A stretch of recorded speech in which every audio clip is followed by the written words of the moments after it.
NCERT की किताबों से बाबरी मस्जिद शब्द हटाकर 3 गुंबद वाला ढांचा करने की तैयारी को लेकर संभल के सपा सांसद जियाउर रहमान वर्क ने अफसोस जताया और कहा कि ऐसा करके इतिहास खत्म करने की कोशिश हो रही है। वहीं यूपी के अलीगढ़ में चोरी के शक में मुस्लिम युवक की पीट कर हत्या करने की घटना पर नाराजगी जाहिर करते हुए आरोपियों के मददगार जनप्रतिनिधियों के खिलाफ कार्रवाई की मांग की है।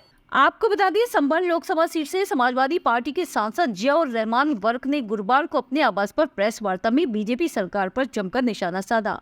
उन्होंने एनसीईआरटी की किताबों से बाबरी मस्जिद शब्द हटाने को लेकर कहा कि यह सब इतिहास बदलने की कोशिश है और कुछ नहीं है। उन्होंने कहा कि इतिहास को मिटाया नहीं जा सकता, इसलिए बच्चों को हर चीज की जानकारी होनी चाहिए। वहीं यूपी के अलीगढ़ में चोरी के शक में औरंगजेब नाम के युवक की पीट कर हत्या पर सांसद ने कहा कि बीजेपी की पिछली सरकार में इस तरह की घटनाएं हो रही थी, लेकिन यह अब फिर से शुरू हो गई है। उन्होंने कहा कि हत्यारों के खिलाफ कड़ी कार्रवाई कर सरकार विश्वास बहाल करे। बीजेपी की सांप्रदायिक नीतियों की वजह से इस बार बैसाखी पर बीजेपी की सरकार बनी है। एसपी सांसद ने औरंगजेब के हत्यारों की मदद करने वाले जनप्रतिनिधियों के खिलाफ कार्रवाई की मांग की। ये अफसोस की बात है कि जो हमारा इतिहास है कि जो उस टाइप की बात को ला करके उसको ख़त्म करने का प्रयास किया जा रहा है, और जो बाबरी मस्जिद का मसला था उस सब को हटाने का कोई मतलब नहीं बनता है।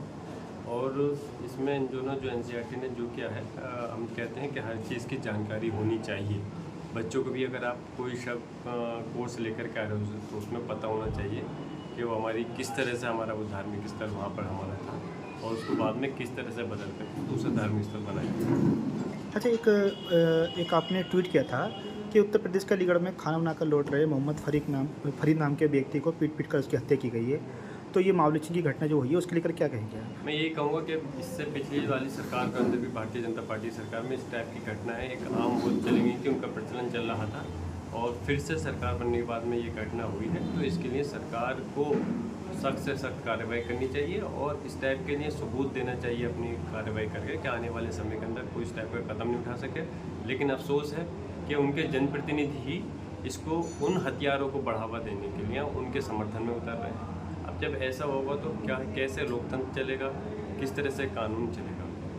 बल्कि मैं चाहता हूँ उनको सपोर्ट करने वालों के खिलाफ भी जिन लोगों ने हत्या की है, उनको जो सपोर्ट कर रहे हैं उनके खिलाफ भी कार्रवाई होनी चाहिए। तभी हमें लगेगा कि इस देश के अंदर इंसाफ हो रहा है। इन भारतीय जनता पार्टी की इस नीतियों की वजह से ही इस समय ये सूरत हाल आज इस कगार पे आके खड़ी हुई है कि सरकार उसको बेसाखी पे बनानी पड़ी है, और आने वाला समय इससे भी ज़्यादा ख़राब होगा, क्योंकि मुसलमानों के अलावा दूसरे समाज के लोग भी चाहते हैं कि सिर्फ राजनीति अब इस चीज़ पे नहीं बल्कि विकास के मुद्दों पर होनी चाहिए और इस देश को आगे बढ़ाने के लिए करनी चाहिए। तो जो अलीगढ़ की घटना है बहुत शर्मनाक है, और उससे कहीं ना कहीं पूरे प्रदेश और देश को शर्मसार होना पड़ता है इन सारी घटनाओं से। तो सरकार ये सुनिश्चित करे कि जो लोग इसमें शामिल हैं उनके खिलाफ हत्या का मुकदमा दर्ज होकर के, और शायद सिर्फ 4 की अरेस्टिंग हुई, बाकी जो बचे हैं 11 लोग हैं टोटल, उनको सबको कार्रवाई होनी चाहिए और जो उनमें मदद करने वाले उनके खिलाफ मुकदमा।